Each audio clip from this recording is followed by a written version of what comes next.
जुबिन नौटियाल। दोस्तों, यह एक ऐसे उभरते हुए कलाकार हैं जिनको साल 2011 में इंडियन टीवी के एक रियलिटी शो से बाहर कर दिया गया था और साल 2021 में इनको उसी शो में फिर से एक गेस्ट के तौर पर बुलाया गया था। और साथ में जानेंगे कैसे उन्होंने अपने हौसलों की उड़ान नहीं छोड़ी और वह मुंबई की गलियों में गिटार लेकर सालों तक भटकते रहे, पर कोई भी म्यूजिक कंपनी उनको हायर नहीं की। आज हम जानेंगे इनकी सक्सेस स्टोरी, जो आज के समय में हमारे देश के युवा दिलों की धड़कन बन चुके हैं, और कैसे इनके बैक टू बैक गाने पूरे इंडिया में ही नहीं बल्कि पूरे विश्व में धमाल मचा रही है। तो आइए दोस्तों, शुरू करते हैं इनकी सफलता की कहानी। जुबिन नौटियाल का जन्म 13 जून 1989 को देहरादून के पास एक छोटे से गांव में हुआ था। और दोस्तों, उनके जन्म के कुछ दिनों बाद ही जुबिन के पिता पूरी फैमिली के साथ देहरादून शिफ्ट हो गए। तो दोस्तों, यहाँ से शुरू होती है इनकी बचपन की कहानी। जुबिन का कहना है वह बचपन में काफ़ी शरारती हुआ करते थे, और तो और उनकी शरारत इतनी बढ़ जाती थी कि उनकी माँ उनको बाथरूम में बंद कर दिया करती थी। और तो और उनकी शैतानी इतनी ज़्यादा बढ़ जाती थी कि एक बार उनको स्कूल से सस्पेंड भी कर दिया गया था। दोस्तों, जुबिन के पिता गाने के बहुत शौकीन थे और उनके घर में हमेशा गाने बजा करते थे।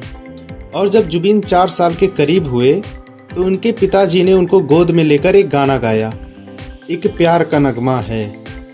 इसके बाद दोस्तों, जुबिन को इस गाने से इतनी मोहब्बत हो गई, उन्होंने ये ठान लिया कि उनको सिंगर ही बनना है। और 4 साल के बाद ही उनकी इच्छा को देखते हुए उनके पिताजी ने बनारस के छन्नूलाल मिश्रा जी के यहाँ संगीत की शिक्षा प्राप्त करने के लिए भेज दिया। इसके बाद उन्होंने श्री सामत जी से हिंदुस्तानी शास्त्रीय संगीत की ट्रेनिंग ली। इसके बाद उन्होंने वेस्टर्न म्यूजिक सीखने के लिए चेन्नई की तरफ अपना रुख किया और वहां पर जाकर उन्होंने एक म्यूजिक एकेडमी में गिटारिस्ट प्रसन्ना के अंडर में रहकर ट्रेनिंग लिया। उन्होंने कई लोगों से 4 वर्षों तक संगीत की ट्रेनिंग लेते रहे और अपनी आवाज को सिंगिंग के लिए तैयार करते रहे। और कुछ सालों बाद इनको एक रियलिटी शो में जाने का मौका मिला और पूरे भारत में अपने आप को साबित करने का एक मौका भी मिला, जिसका नाम इंडियन आइडल था। और इसका पहला सीरीज रिलीज होने वाला था सन 2004 में। और दोस्तों, वह उस रियलिटी शो में हिस्सा लेने के लिए घंटों तक लाइन में खड़े रहे और उनके दिमाग में एक ही बात चल रहा था, चाहे जैसे करके मुझे टॉप 5 में जगह बनाना ही है। पर वह टॉप 20 में ही अपनी जगह नहीं बना सके और सोनू निगम द्वारा, जो कि जज थे, उनके द्वारा रिजेक्ट किए जाने पर उनको शो से बाहर कर दिया गया। जुबिन, सीधा मैं कहूँगा सत्य वचन की घड़ी में मेरी तरफ से ना है। पर उन्होंने अपना हौसला नहीं हारा। वह चट्टान की तरह था और पीछे न देखते हुए वह अपना गिटार लेकर मुंबई में पहुंच गए। इसके बाद दोस्तों, वह मुंबई के गलियों में भटकते रहे, कई प्रोडक्शन हाउसेस में गए, कई म्यूजिक कंपनियों में गए, पर इनको कोई हायर नहीं कर रहा था सिंगिंग के लिए। और तो और इनको कई प्रोडक्शन ऑफिसों में घुसने तक नहीं दिया गया था।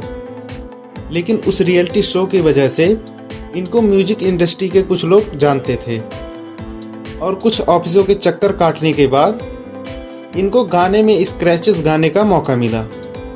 स्क्रैचेस का मतलब होता है किसी भी गाने में एक छोटा सा हिस्सा गाना, और इस तरह वह एक नहीं सैकड़ों गाने में स्क्रैचेस गाए।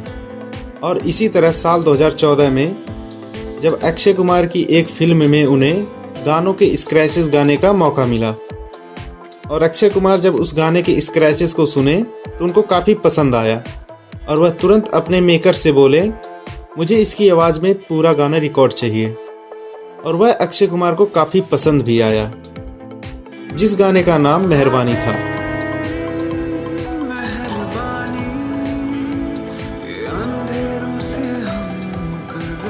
और तुरंत बाद ही एक मुलाकात गाने को रिकॉर्ड किया गया और इसको मेहरबानी गाने से पहले ही रिलीज कर दिया गया। एक मुलाकात हो, तू मेरे पास हो, जिससे इनका ये पहला गाना गाया हुआ माना जाता है।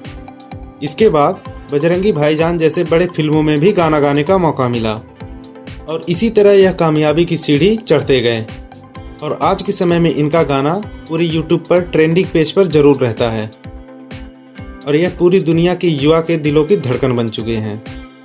वो कहते हैं ना दोस्तों, काम करो ऐसा कि एक पहचान बन जाए, हर कदम ऐसा चलो कि निशान बन जाए। यहाँ जिंदगी तो हर कोई काट लेता है, यहाँ जिंदगी तो हर कोई काट लेता है। जिंदगी ऐसे जियो कि मिसाल बन जाए, जिंदगी ऐसे जियो कि मिसाल बन जाए। तो दोस्तों, हमारे द्वारा सुनाए गए जुबिन नौटियाल की सक्सेस स्टोरी आपको कैसी लगी कमेंट करके ज़रूर बताएं और चैनल को सब्सक्राइब ज़रूर कर लें और बेल आइकन को भी प्रेस कर लें ताकि हम जब किसी और की सक्सेस स्टोरी बताएंगे तो उसका नोटिफिकेशन आपके पास आ जाएगा। हमारा यह वीडियो देखने के लिए आपका बहुत बहुत धन्यवाद।